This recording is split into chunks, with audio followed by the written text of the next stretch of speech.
ঢাবি শাখার পূর্ণাঙ্গ কমিটি ঘোষণা শিগগিরই। শিবির সভাপতি ইসলামী ছাত্র শিবিরের কেন্দ্রীয় সভাপতি মঞ্জুরুল ইসলাম বলেছেন, 2-1 দিনের মধ্যে সেক্রেটারি সহ ঢাকা বিশ্ববিদ্যালয় শাখার পূর্ণাঙ্গ কমিটি ঘোষণা করা হবে। তিনি গণমাধ্যমকে গতকাল শনিবার রাতে একথা জানান। ঢাবির শিক্ষার্থী সাদিক কায়েম প্রসঙ্গে মঞ্জুরুল ইসলাম বলেন, তিনি শিবিরের ঢাবি শাখার সভাপতি।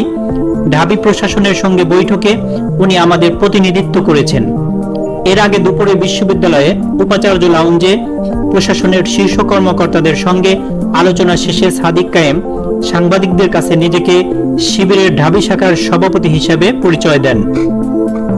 সাদিক কায়েম সম্পর্কে জানা গেছে, তিনি ঢাবির রাষ্ট্রবিজ্ঞান বিভাগের 2016-17 সেশনের ছাত্র ছিলেন। তার গ্রামের বাড়ি খাগড়াছড়ি শহরের বাজার এলাকায়।